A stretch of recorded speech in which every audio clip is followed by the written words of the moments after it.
नमस्कार, मैं सुरेश कुमार। सबसे पहले आपसे रिक्वेस्ट है कि अगर आपने चैनल को सब्सक्राइब नहीं किया है तो सब्सक्राइब बटन पर क्लिक करके चैनल को ज़रूर सब्सक्राइब कर लें। तो एक जो पब्लिक नोटिस निकला है जे government of Jammu and Kashmir जो सोशल वेलफेयर डिपार्टमेंट की तरफ से, इसमें ये कहा गया है कि जितने भी जो एलिजिबल बेनिफिशरीज़ हैं कौन कौन सी कैटेगरी की, जैसे ओल्ड एज पेंशन के, विडो पेंशन है, डिसेबिलिटी पेंशन और जो ट्रांसजेंडर पेंशन के, जिन्होंने ऑनलाइन अप्लाई नहीं किया है वो इमीडिएटली अप्लाई कर दें ताकि जो हम सैचुरेशन पॉइंट तक पहुंच सके। सैचुरेशन मतलब होता है कि जो 100% जो बेनिफिशरीज हैं उनको कवर करना है। जे सरकार की तरफ से जो निर्देश दिए गए हैं, तो इसमें सबसे पहले आपके माइंड में आ रहा होगा कि एलिजिबल बेनिफिशरीज का क्या मतलब है, कौन कौन से एलिजिबल हैं।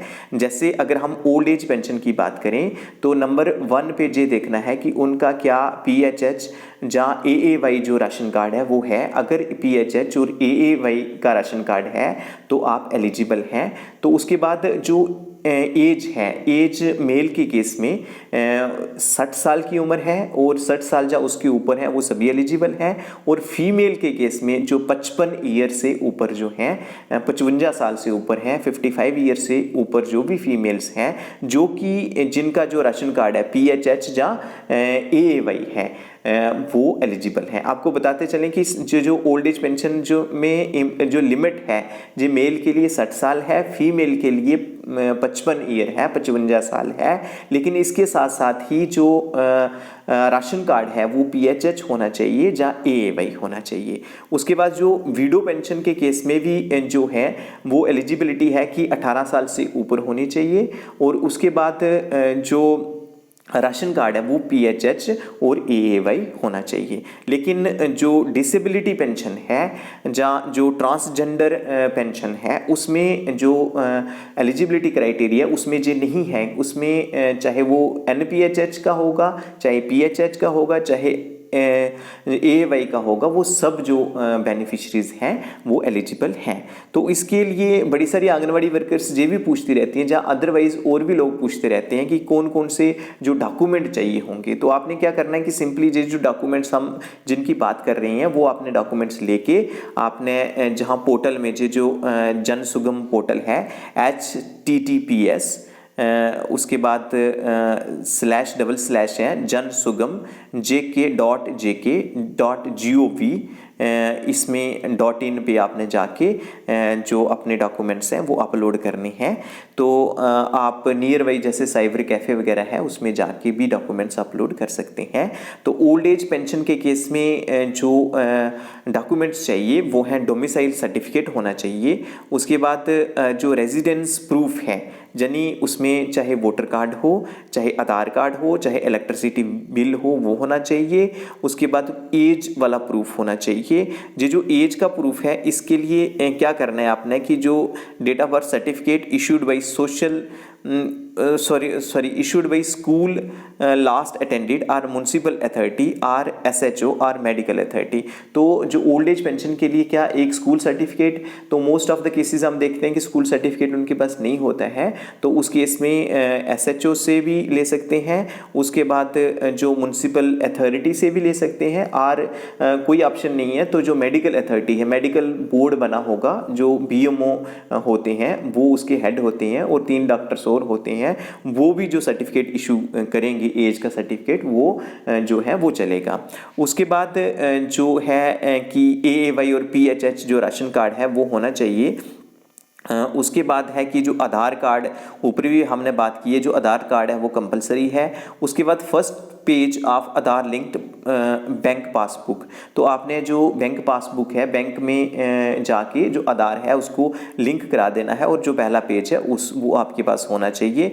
उसके बाद consent form for Aadhaar seeding of bank account, तो जी आधार सीडिंग कंपलसरी है जी, आप ध्यान में रखें कि बैंक में जाके जो बैंक वाले हैं ऑफिशियल्स हैं उन्हें कहना आधार सीडिंग करनी है।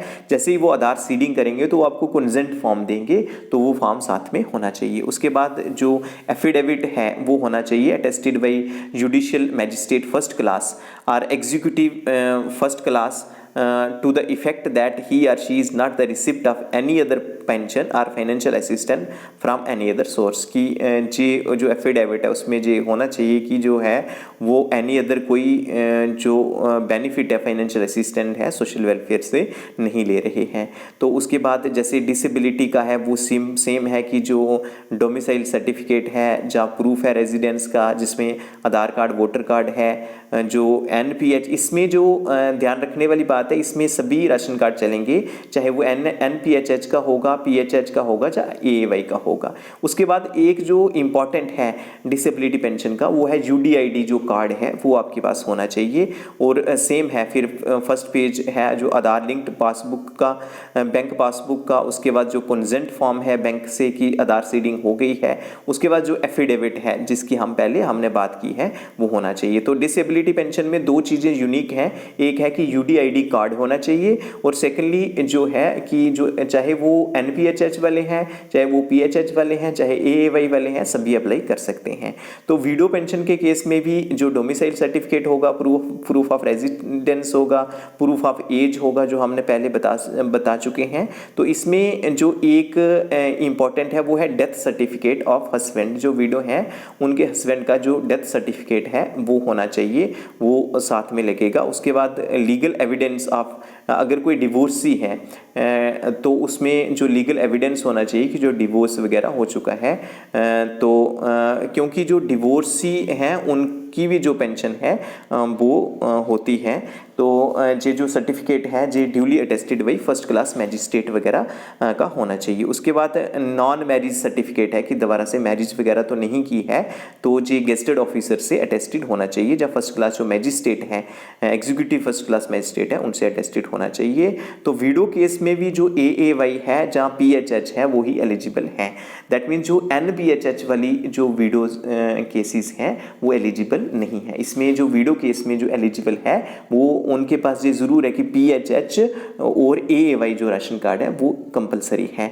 अगर NPHH राशन कार्ड है तो वो एलिजिबल नहीं है। उसके बाद सेम है कि आधार जो कार्ड है उसके बाद first page of the Aadhaar linked bank passbook जैसे दूसरों में हमने बात की है। उसके बाद जो कंसेंट फॉर्म है बैंक वालों से लेना है, बैंक ऑफिशियल्स से कि इन्होंने जो आधार सीडिंग है वो कर दी है। उसके बाद जो एफिडेविट की हमने बात की है सेम एफिडेविट लगेगा जो जुडिशियल मैजिस्ट्रेट से लेना है। वैसे ही जो ट्रांसजेंडर पर्सन्स हैं उनके जो हैं जो ट्रांसजेंडर पर्सन्स हैं उनका जो